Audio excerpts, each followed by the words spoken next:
सदन की कार्रवाई अनिश्चित काल के लिए स्थगित की जाती है। तो इस वक्त की बड़ी खबर यह है कि लोकसभा की कार्यवाही स्थगित हो गई। पूरा सत्र 19 सिटिंग्स थी, सभी सिटिंग्स में हंगामा हुआ और अब मॉनसून सत्र लोकसभा का इसी के साथ खत्म हो गया है। तो लोकसभा की कार्यवाही अनिश्चितकाल के लिए स्थगित कर दी गई है और ये तस्वीरें भी हमने आपको दिखाई। देखिए, सबसे पहले संसद परिसर के बाहर जमकर प्रदर्शन बीजेपी नेताओं की तरफ से किया गया।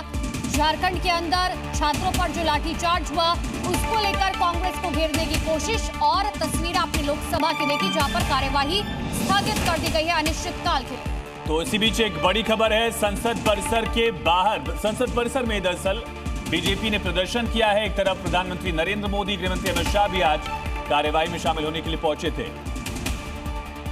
ब्रह्म प्रकाश दुबे हमारे साथ लाइव कनेक्ट है। यानी कि गतिरोध के बीच अब मॉनसून सत्र लोकसभा का संपन्न हो गया, ये मान लिया जाए ब्रह्म प्रकाश, सरकार और विपक्ष में सहमति नहीं बनी। बिल्कुल बिल्कुल आप कह सकते हैं कि देखिए, इस सत्र की शुरुआत से ही आपने देखा कि किस तरह से दोनों सदनों में हंगामा होता रहा और दोनों ही, चाहे लोकसभा की बात कर लीजिए या फिर राज्यसभा की बात कर लीजिए, दोनों ही सदनों में ज़्यादा कुछ कामकाज नहीं हो पाया। हालांकि आपको बता दें कि 11 बिल कुल पेश किए गए, लोकसभा की मंजूरी मिली, लेकिन आपने देखा कि पब्लिक एग्जामिनेशन जो बिल है उस पर ज़रूर चर्चा हुई थी, लेकिन उसके बाद किसी भी बिल पर ज़्यादा चर्चा नहीं हो पाई है। चाहे टैक्सेशन बिल की बात कर लीजिए, चाहे सहकारिता से जुड़े बिल की बात कर लीजिए, तो ज़्यादातर बिल जो है हंगामे के दौरान जो है वो पास किए गए। और सबसे महत्वपूर्ण बात यह है, देखिए कि 20 तारीख से शुरू हुआ ये सत्र जो है, एक भी दिन आप कह सकते हैं कि इस तरह नहीं रहा कि पूरे दिन कामकाज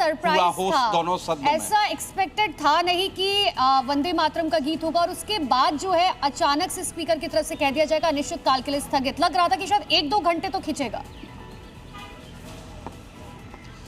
बिल्कुल बिल्कुल, देखिए माना जा रहा था कि कम से कम अंतिम दिन जो है सत्र के कुछ कामकाज होगा या कुछ जो है सरकार की तरफ से स्टेटमेंट को लेकर जो कहा जा रहा था तो वो स्टेटमेंट जारी होगा। लेकिन सरकार की तरफ से कल ये कहा गया कि जब विपक्षी अब मांग नहीं कर रहा है तो गृह मंत्री खुद से आगे बढ़कर कैसे, ठीक है।